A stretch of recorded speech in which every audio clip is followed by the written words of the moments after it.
क्या आप थक गए हैं? क्या आप चिंता, तनाव और भय से जूझ रहे हैं? क्या आप जीवन में ज्यादा खुशी और शांति चाहते हैं? तो द पावर ऑफ नाउ आपके लिए एक रेवोल्यूशन बुक है। यह आपको सिखाएगी कि कैसे पास्ट और फ्यूचर के बोझ को छोड़कर प्रेजेंट मोमेंट में जीना है। अपने थॉट्स और फीलिंग्स के साथ आपके जीवन को बदल सकती है। स्वागत है आपका ऑडियो बुक गैंग में, जहां पन्ने नहीं पलटते बल्कि किस्से खुद चलकर आपके कानों तक आते हैं। किताबों की आवाज में डूब जाइए, बस सुनिए और सफर शुरू कीजिए। आज हम बात करने वाले हैं the power of now book के बारे में, जिसको लिखा है एहार्ट टोली ने। The power of now book entertainment की स्टोरी पर बेस्ड है। इसमें वह बताते हैं कि एक ऐसा समय था उनके लिए जिसमें वह बिल्कुल अपनी लाइफ से परेशान हो गए थे। वह अपनी लाइफ में बिल्कुल खुश नहीं थे और वह इमोशनली डिप्रेस्ड हो गए। फिर उनके अंदर एक बहुत बड़ा बदलाव आया। उनको रियलाइज हुआ कि यह फ्यूचर और पास्ट सब माया है। असली है तो वो है सिर्फ प्रेजेंट यानी वर्तमान। इसके अलावा सब कुछ एक भ्रम है। चैप्टर 1, आप अपना मन नहीं है। ऑथर ने एक आइडिया पेश किया है जो पूरी किताब को शेप देता है। अपने मन को थॉट्स की एक लगातार बहती नदी की तरह सोचे। ज्यादातर लोग इस थॉटफुल मन को बारीकी से पहचानते हैं और मानते हैं कि यह उनका असली स्वरूप है, लेकिन ऑथर इस सोच को चैलेंज देते हैं। वह हमें पीछे हटने और बिना किसी क्रिटिसिज्म के अपने थॉट्स की जांच करने के लिए कहते हैं। आप देखिए, आप सिर्फ आपके दिमाग में दौड़ने वाले थॉट्स नहीं हैं, इसके बजाय आप वह कॉन्शियसनेस है जो उन थॉट्स को देखती है। इमेजिन कीजिए कि आप नदी के किनारे बैठे हैं और पानी का बहाव देख रहे हैं। आप पानी नहीं है, आप ही इसे देख रहे हैं। सेल्फ अवेयरनेस बहुत महत्वपूर्ण है। मन एक उपयोगी टूल है जो लगातार विचारों, यादों और चिंताओं को ब्रॉडकास्ट करता है, लेकिन हमें यह याद रखना चाहिए कि हमारा मन हमारी पहचान नहीं है। हम चुन सकते हैं कि किस स्टेशन को सुनना है। यह बात हमें यह बताती है कि हम अलग हैं। अतीत और भविष्य भ्रम है, यहाँ और अभी हमारी वास्तविकता है। हमें गहरी सांस लेनी चाहिए और अपने शरीर की सेंसेशंस पर ध्यान देना चाहिए। यही हम हैं, सिर्फ आप। और जैसे ही आप इस मोमेंट को अपनाते हैं, आप जीवन के सार को ही छू लेते हैं। याद रखें, आप अपना मन नहीं है, आप वह अवेयरनेस है जो इससे परे है, और इसी अवेयरनेस में इनर पीस और रियल खुशी की चाबी है। चैप्टर 2, कॉन्शियसनेस, दर्द से बाहर निकलने का रास्ता। कॉन्शियसनेस एक ऐसी चीज है जो हमें हमेशा के लिए इस दर्द और दुख के जाल से छुटकारा दे देगी। हम में से ज्यादातर लोग इमोशंस और मेमोरीज का भारी बोझ लेकर घूमते हैं। यह भावनाएं हम पर दबाव डाल सकती हैं और दर्द का कारण बन सकती हैं। यह चिंताओं, पछतावे और भय से भरा एक बड़ा बैग ले जाने जैसा है। हमारी फ्रीडम प्रेजेंट मोमेंट में है। इमेजिन कीजिए कि आप अभी क्लास में बैठे हैं। अतीत कल के होमवर्क की तरह है और भविष्य कल की परीक्षा की तरह है, लेकिन अभी आप सिर्फ अपने टीचर की बात सुन रहे हैं। वह प्रेजेंट मोमेंट है। कभी कभी हमारा दिमाग बहुत बिजी हो जाता है और यह हमारे दिमाग के अंदर एक छोटी सी आवाज होती है जो हर समय बकबक करती रहती है। यह आवाज थॉट्स और फीलिंग्स अंदाजा लगाती है। आप सिर्फ वह आवाज नहीं है, आप ही हैं जो इसे सुनते हैं। इमेजिन कीजिए कि आप आकाश में बादल देख रहे हैं। थॉट्स उन बादलों की तरह हैं, वे आते हैं और चले जाते हैं। आपको उन पर पकड़ बनाए रखने की जरूरत नहीं है। अपने मन को पुराने गाने बजाने वाले एक छोटे रेडियो की तरह सोचें। यह हमेशा अतीत के बारे में बात करता है या भविष्य के बारे में चिंता करता है, लेकिन यहाँ सीक्रेट यह है कि आप वह रेडियो नहीं है। आप ही हैं जो इसे बंद कर सकते हैं और लाइफ का आनंद ले सकते हैं। ठहर चाहते हैं कि हम गहराई से समझें कि हमारे पास अभी ही सब कुछ है। अतीत जा चुका है और भविष्य अभी तक नहीं आया है। इसलिए जब आप दोपहर का खाना खा रहे हो तो हर टुकड़े का स्वाद लें। जब आप खेल रहे हो तो अपने पैरों के नीचे घास को महसूस करें। वह असली जीवन है जब हम प्रेजेंट मोमेंट का सम्मान करते हैं और उसे एक्सेप्ट करते हैं, तो हम दर्द और पीड़ा से फ्री हो जाते हैं। यह एक अंधेरे कमरे से बाहर सूरज की रोशनी में कदम रखने जैसा है। हल्का और खुश महसूस करने की कोशिश करें। Chapter 3, moving deep into the now. Imagine कीजिए कि आप एक शांत कमरे में बैठे हैं। हवा शांत महसूस होती है और आपका दिमाग क्षण भर के लिए अपनी जनरल बातचीत से फ्री हो जाता है। आप अतीत के बारे में नहीं सोच रहे हैं या भविष्य के बारे में चिंता नहीं कर रहे हैं। इसके बजाय आप प्रेजेंट मोमेंट में पूरी तरह से डूबे हुए हैं। यह चैप्टर हमें इसी बारे में बताता है कि कैसे हम अभी की पावर यानी पावर ऑफ नाउ को पा सकते हैं। इसके लिए कई तरीके की तकनीक बताता है, जिसमें सबसे अच्छी टेक्निक है माइंडफुल। माइंडफुल का मतलब समझे तो वह होता है अपने आसपास की हर चीज से अवेयर रहना और साथ ही शांत रहना। वह बताते हैं कि हम नॉर्मल चीजों के ऊपर अटेंशन देकर उस इनर पीस को पा सकते हैं, जैसे वॉकिंग, टॉकिंग, ईटिंग और ब्रीथिंग। ये सारी ऐसी चीजें हैं जो हम हर रोज करते हैं। इन सभी चीजों पर अटेंशन देकर हम ज्यादा शांति पा सकते हैं। अपनी लाइफ में chapter 4 don't live in past and future. आपने कई सारे ऐसे लोग देखे होंगे जो सिर्फ पास्ट के बारे में ही सोचते रहते हैं। वह सोचते रहते हैं कि काश मैंने उस दिन ऐसा नहीं किया होता तो अच्छा होता। बहुत सारे ऐसे भी लोग होते हैं जो फ्यूचर के बारे में हमेशा परेशान रहते हैं।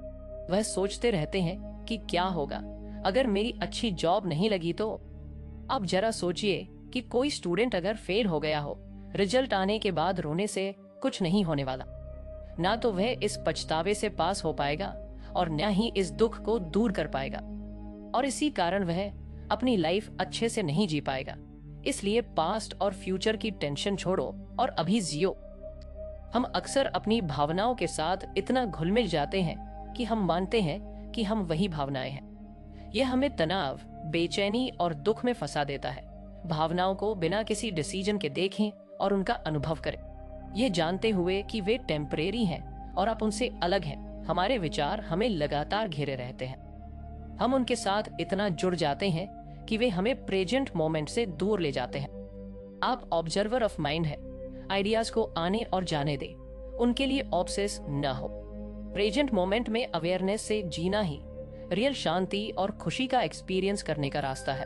वेरियस एक्सरसाइजेस का सुझाव देते हैं, जैसे कि ब्रीथिंग पर ध्यान देना और प्रेजेंट मोमेंट में होने वाली चीजों का इंस्पेक्शन करना हमें प्रेजेंट में वापस लाने और शांति दूर करने में मदद करता है। Chapter 5 the state of presence. हम अक्सर सोचते हैं कि प्रेजेंस भविष्य की किसी घटना का इंतजार करने या किसी एक्टिविटी में एक्टिव रहने के बारे में है, लेकिन ऑथर बताते हैं कि सच्ची प्रेजेंस इससे कहीं ज्यादा गहरी है। यह प्रेजेंट मोमेंट में पूरी तरह से अवेयर होने और इसमें पूरी तरह से डूब जाने की अवस्था है। यह विचारों, भावनाओं या इच्छाओं में खोए रहने के बजाय बिना किसी क्रिटिसिज्म के जो कुछ भी हो रहा है उसे एक्सेप्ट करने के बारे में है। हम आमतौर पर इंतजार को समय बर्बादी मानते हैं, लेकिन ऑथर इसके अपोजिट बताते हैं कि सच्चा इंतजार भविष्य के लिए क्यूरियोसिटी से इंतजार करना नहीं है, बल्कि प्रेजेंट मोमेंट में पूरी तरह से प्रेजेंट होने के बारे में है। जब हम अपने विचारों और भावनाओं से इंटेंसिटी से जुड़े होते हैं तो बाहरी दुनिया की सुंदरता को पूरी तरह से देखना मुश्किल हो जाता है। लेकिन जब हम प्रेजेंट मोमेंट में शांत और प्रेजेंट होते हैं तो हम एक गहराई से जुड़ाव का अनुभव करते हैं। जैसे किसी शांत झील का जल उसकी गहराई को दिखाता है, वैसे ही प्रेजेंस की शांति भी हमारे चारों ओर की सुंदरता को दिखाने में मदद करती है। अगर आपको हमारी समरी अच्छी लग रही है तो ऑडियो बुक गैंग को सब्सक्राइब करना ना भूलें। दोस्तों, अगर आपको हमारी वीडियो पसंद आती है और आप हमें सपोर्ट करना चाहते हैं तो आप हमारी मेंबरशिप खरीद सकते हैं। फिर बताते हैं कि प्रेजेंस के हाईएस्ट लेवल पर हम केवल अहंकार के विचारों और भावनाओं का नहीं बल्कि शुद्ध कॉन्शियसनेस का एक्सपीरियंस करते हैं। यह हमारी ट्रू नेचर का अनुभव है जो इटर्नल लेटेंट और खुशी का सोर्स है। कुछ लोग ईसा मसीह को एक हिस्टोरिकल पर्सन के रूप में देखते हैं, जबकि अन्य उन्हें एक सिंबल के रूप में देखते हैं। ऑथर बताते हैं कि ईसा मसीह वास्तव में हमारी दिव्य प्रासेंस का ही एक नाम है। इम्पॉर्टेंट बात यह है कि प्रेजेंस प्रैक्टिस से डेवलप होने वाली कोई चीज है। गहरी सांस लेने, ध्यान करने और प्रेजेंट मोमेंट में अपने आप को लाने के लिए छोटे छोटे कदम उठाकर आप इसकी यात्रा शुरू कर सकते हैं। Chapter 6 the inner body. Author हमें नाव की शक्ति से परे ले जाते हैं और हमारे भीतर मौजूद गहरे सत्य को बताते हैं। आपका इंटरनल बॉडी, जो आपका सबसे डीप सेल्फ है, वह बताता है कि कि कैसे वर्ड्स और कॉन्सेप्ट से परे जाकर हम उस इनविजिबल रियलिटी का एक्सपीरियंस कर सकते हैं जो हमारे सच्चे एक्सिस्टेंस का सार है। हमारी फिजिकल बॉडी और मन इनोसेंट है, लेकिन हमारे भीतर एक डीप स्टेबल और इंटरनल नहीं किया जा सकता। इसे एक्सपीरियंस किया जाना चाहिए, महसूस किया जाना चाहिए। गहरी सांस लेने, listen to peaceful music, nature में समय बिताने जैसी एक्टिविटीज से आप अपनी इंटरनल बॉडी से जुड़ सकते हैं। इंटरनल बॉडी का अनुभव हमारे जीवन में गहरा परिवर्तन ला सकता है। इससे हमें ज्यादा शांति, आनंद और जीवन शक्ति का एक्सपीरियंस होता है। अपनी इंटरनल बॉडी से जुड़ने से पहले अतीत के बोझ को दूर करना जरूरी है। क्षमा करना, अतीत को जाने देने और प्रेजेंट में पूरी तरह से प्रेजेंट होने का रास्ता है। अपने भीतर गहराई में उतरे, वहाँ वर्ड्स और आइडिया से परे एक शांत और इंटरनल जगह मौजूद है। यही आपकी इंटरनल बॉडी है। इसे महसूस करने की कोशिश करें, इसकी एनर्जी को अपने भीतर फ्लो होने दें। Chapter 7, portals into the unmanifested. यह वो दरवाजे हैं जो हमें मन की बाउंड्रीज से परे ले जाते हैं और गहरी प्रेजेंस और अवेकनिंग का एक्सपीरियंस कराते हैं। अनमैनिफेस्टेड का अर्थ वह इंटरनल फॉर्मलेस कॉन्शियसनेस है जो हमारे फिजिकल एसेंस से समझाना मुश्किल है।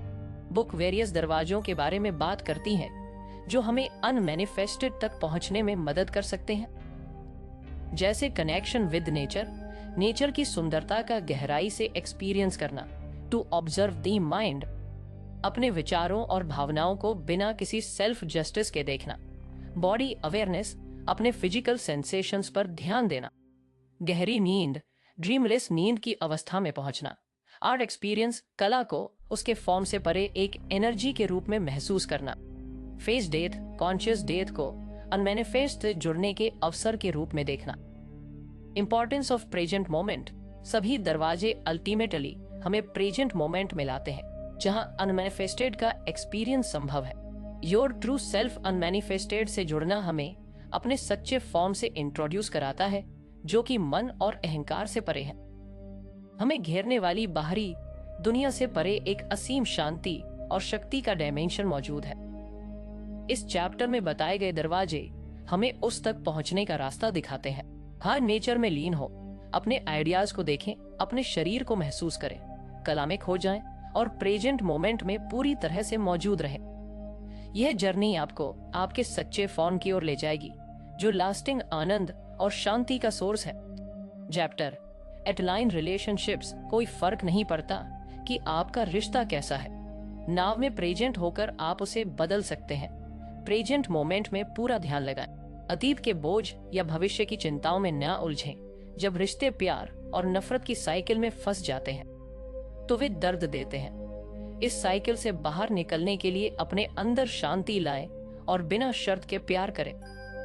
हम अक्सर रिश्तों से अपनी इनकम्प्लीटनेस को पूरा करने की कोशिश करते हैं जो एडिक्शन जैसा बन जाता है। इससे छुटकारा पाने के लिए अपनी इनर परफेक्शन का एक्सपीरियंस करें। कॉन्शियस प्रेजेंस के साथ रिश्ते निभाना आत्मज्ञान का रास्ता है। दूसरों को बदलने की कोशिश छोड़ दें और खुद को बदलने पर ध्यान दें। कंपैशन और एक्सेप्टेंस से रिश्तों को ग्रो करें। ऑथर का मानना है कि विमेन मेन से ज्यादा इमोशनली जुड़ी होती हैं, जिससे उन्हें आत्मज्ञान का रास्ता आसान लग सकता है। बुक में सोशल कल्चरल कैरियर से महिलाओं में पैदा हुई मास सफरिंग का जिक्र है। इससे बाहर निकलने के लिए विमेन को खुद को और एक दूसरे को एक्सेप्ट और क्षमा करना होगा। शहर यह नहीं कह रहे कि लोगों से दूर हो जाएं, बल्कि अपने अहंकार से रिश्ता तोड़ने की बात कर रहे हैं। अपने आप को बिना शर्त एक्सेप्ट और दूसरों से बिना किसी उम्मीद के जुड़े अपने रिश्तों को सुधारने के लिए नाव में जिए। शांति पाएं और बिना शर्त प्यार करें। रिश्तों को अपनी इनकम्प्लीटनेस भरने का जरिया न बनाएं, बल्कि आत्मज्ञान के रास्ते के रूप में देखें। दूसरों को बदलने की कोशिश छोड़ दें और खुद को बदलने पर ध्यान दें। विमेन को आत्मज्ञान में अपनी पॉसिबिलिटीज को पहचाने और मास सफरिंग से बाहर निकले। आखिरकार खुद से हेल्थी रिलेशनशिप बनाना ही खुशहाल रिश्तों की नींव है। Chapter 9, beyond happiness and unhappiness, there is peace. Chapter 9 में ऑथर हमें सुख दुख से परे शांति की ओर ले जाते हैं। वे जीवन और अस्तित्व के गहरे सत्यों को उजागर करते हैं। यह कुछ समय की भावनाएं हैं। असली शांति हमारे भीतर है। अच्छे और बुरे से ऊपर जाएं, डुअलिटी को पार करें और जीवन के हायर पर्पस को समझें जो हमारे पर्सनल हितों से परे हैं। अपने ड्रामा ऑफ लाइफ को एंड करें। मेंटल स्टोरीज और नाटकों से खुद को अलग करें। प्रेजेंट में प्रेजेंट रहें। Accept impermanence. सब कुछ बदलता है। इस सत्य को स्वीकार कर जीवन की धारा में बहें। Using and discarding negativity. Negativity को पहचानें, उससे सीखें और उसे छोड़ दें। फॉर्म ऑफ कंपैशन केवल दया से ज्यादा है। यह एक गहरा जुड़ाव और समझ है towards different reality. Present moment की अवेयरनेस से हम रियलिटी के एक अलग डायमेंशन का एक्सपीरियंस कर सकते हैं। सुख दुख कुछ समय के लिए है, असली शांति मन की गहराई में मौजूद है। अपने जीवन को कहानियों और नाटकों से फ्री करें। सब कुछ बदलता है। इसे एक्सेप्ट करें और फ्लो में बहे। नेगेटिविटी से सीखें और उसे छोड़ दें। दूसरों के लिए गहरी कंपैशन डेवलप करें। प्रेजेंट मोमेंट में प्रेजेंट रहकर आप एक अलग रियलिटी का एक्सपीरियंस कर सकते हैं। Chapter 10 the meaning of surrender. Meaning of surrender. Surrender का अर्थ प्रेजेंट को एक्सेप्ट करना और रेजिस्टेंस छोड़ना है, चाहे वह सिचुएशन, विचारों या भावनाओं के रूप में हो। यह हमारे अहंकार को कंट्रोल छोड़ने और इनर पीस खोजने का रास्ता है। From mind to spiritual energy. Surrender मन की अशांत एनर्जी से परे शांत और स्टेबल स्पिरिचुअल एनर्जी से जुड़ाव की ओर ले जाता है। Surrender in relationships. Healthy relationships के लिए सरेंडर जरूरी है। इसका अर्थ दूसरों को बदलने की कोशिश करना नहीं, बल्कि उन्हें उनके फॉर्म में एक्सेप्ट करना और अपनी रिएक्शंस का चुनाव करना है। Transforming illness into knowledge. बीमारी को इंटरनल चेंज और इनलाइटनमेंट एज एंड अपॉर्चुनिटी देखा जा सकता है। सरेंडर से हम बीमारी को पेन से छुटकारे का दरवाजा बना सकते हैं। फाइंडिंग पीस इन सोरो। दुख को रिजेक्ट करने या लड़ने के बजाय उसे एक्सेप्ट करना और उसका एक्सपीरियंस गहराई से करना ही हमें उससे फ्री करता है। सरेंडर से दुख को शांति और कंपैशन का सोर्स बनाया जा सकता है। Power to choose. हमेशा पावर टू चूज हमारे पास है। हम सिचुएशन के लिए अपना रिस्पॉन्स चुन सकते हैं, चाहे वे कितनी भी डिफिकल्ट क्यों ना हो। सरेंडर का मतलब इनएक्टिविटी नहीं है, बल्कि अवेयरनेस और एक्सेप्टेंस के साथ जीने का ऑप्शन है। जीवन के फ्लो का अपोज करने के बजाय उसके साथ बहने का साहस करें। यही सच्चा सरेंडर है। यह आपको इनर पीस, ग्रेटर क्लैरिटी और जीवन की चुनौतियों का सामना करने के लिए नई ताकत देगा। याद रखें, आप हमेशा पावर टू चूज रखते हैं। अब चुने कि प्रेजेंट मोमेंट को गले लगाएं और सरेंडर के रास्ते पर चलें। आपका अमूल्य समय देने के लिए धन्यवाद। यदि यह कहानी आपके मन को स्पर्श कर गई हो तो कृपया लाइक, शेयर और सब्सक्राइब अवश्य करें। जुड़िए ऑडियो बुक गैंग से, जहां शब्द केवल सुने नहीं जाते बल्कि महसूस किए जाते हैं। फिर मिलेंगे अगली पुस्तक की गहराइयों में। जय हो।